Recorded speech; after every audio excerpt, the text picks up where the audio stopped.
జోహార్ కోట శ్రీనివాసరావు గారు, జోహార్ కోట శ్రీనివాసరావు గారు, జోహార్ కోట శ్రీనివాసరావు గారు, జోహార్ కోట శ్రీనివాసరావు గారు, జోహార్ కోట శ్రీనివాసరావు గారు. మీరు కొద్దిగా అనుకోండి. తెలుగు చలనచిత్ర పరిశ్రమలో నటనకి పెట్టని కోటగా ఉన్న పద్మశ్రీ కోట శ్రీనివాసరావు గారు మరణించడం తెలుగు చలనచిత్ర పరిశ్రమకి తీరలేదు. ఆయన ఏ పాత్ర ధరించినా ఆ పాత్రలో ఆయన పరకాయ ప్రవేశం చేసేవారు. రాసినట్టుగా కానివ్వండి, లేకపోతే ప్రతినాయకుడిగా కానివ్వండి, తనకు తానే సాటి మరొకరు లేరు పోటీ అన్న విధంగా నటన చేసిన గొప్ప వ్యక్తి కోట శ్రీనివాసరావు. 1999లో ఆయన విజయవాడ తూర్పు నియోజకవర్గం నుంచి బీజేపీ శాసనసభ్యుడిగా శాసనసభలో అడుగుపెట్టారు. అదే సమయంలో నేను అవనగడ్డ నుంచి కాంగ్రెస్ పార్టీ శాసనసభ్యుడిగా శాసనసభలో ప్రవేశించారు. పార్టీలు వేరైనప్పటికీ కూడా మేము ఇరువురం కూడా కలిసి సమస్యల మీద చర్చించుకుంటూ ఉండేవాళ్ళం.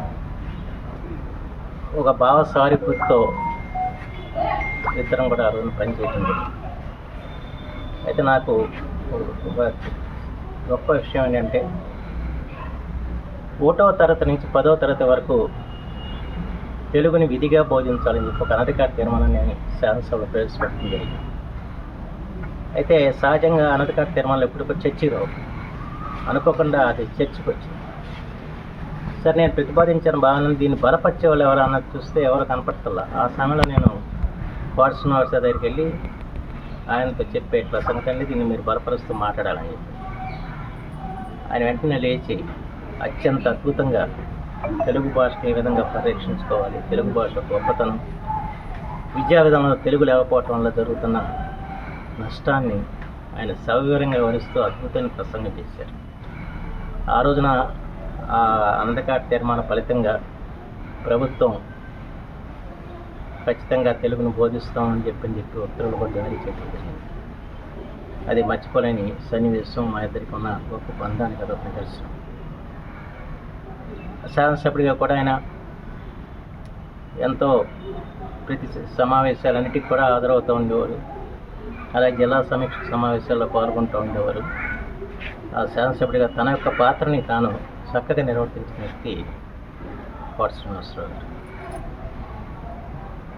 అటు సినీ రంగంలోనూ ఇటు రాజకీయ రంగంలో ప్రవేశించి కూడా ఆయన తనదంటూ తనకైన ప్రత్యేక శైలిలో ఆయన జీవితాన్ని గడిపారు.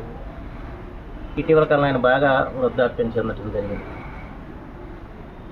ఇటీవల ఆ మధ్యకాలంలో భీమవరంలో కూడా ఆయన సన్మానం చేస్తే దానికి ముఖ్య అతిథిని వెళ్ళటం జరిగింది. కానీ అప్పటికి బాగా ఇదే తర్వాత మా అబ్బాయి పెళ్ళికి కూడా నేను రావడం జరిగింది. మధ్య మధ్య నా ఫోన్లో మాట్లాడుతూ ఉండేవారు. ఏదేమైనా ఇంకొక విషయం ఏంటంటే ఆయన నాతో చెప్తూ ఉండేవాడు, డాక్టర్ పిఆర్ఎస్ శర్మ గారు అని చెప్పి అవనగడ్డ గవర్నమెంట్ హాస్పిటల్లోనూ కోడూరు పిఎస్సిలో కూడా ఆయన వైద్యుడిగా పనిచేశారు. ఆయన బహుశా ఈయనకి బావగారు అవుతారు అనుకుంటారు. ఆయన అవనగడ్డలో ఉన్నప్పుడు ఆయన వారి ఇంట్లో ఉండి అవనగడ్డ హై స్కూల్లో నేను ఎస్ఎస్సి చదివానని చెప్పేవారు. మీ ఇంటి ఎదురుకొండ సందులో నేను ఉంటా ఉండేవాడిని, అంచేత నాకు మీ నాన్నగారి గురించి మీ గురించి నాకు తెలుసు బాగా అని చెప్పని చెప్తూ ఉంటారు. అలాగా ఆయన డాక్టర్ గారు కూడా గొప్ప వ్యక్తి, మాకు బాగా కుటుంబానికి తెలిసిన వ్యక్తి. అయితే ఆ వారి దగ్గర ఉండి నేను అవనగడ్డలోనే హై స్కూల్లో చదివానని చెప్పారు. అలాగే అవనగడ్డ హై స్కూల్ కూడా గొప్ప పూర్వ విద్యార్థిని కలిగిన కోల్పోవటం జరిగింది. మొన్న కూడా హై స్కూల్లో జరిగిన సమావేశంలో ఇదే విషయాన్ని ప్రస్తావించుకోవాలి శ్రీనివాస్ గారు కూడా ఇక్కడ చదివాడని చెప్పాను. ఆ రకంగా అవనగడ్డతో ఆయనకి చాలా అనుబంధం ఉంది. వాళ్ళ బంధువులు చాలామంది ఉన్నారు ఇక్కడ. ఆ రకంగా ఆయనది కంకిపాడు గ్రామం, ఈ కృష్ణా జిల్లా కంకిపాడులో జన్మించారు.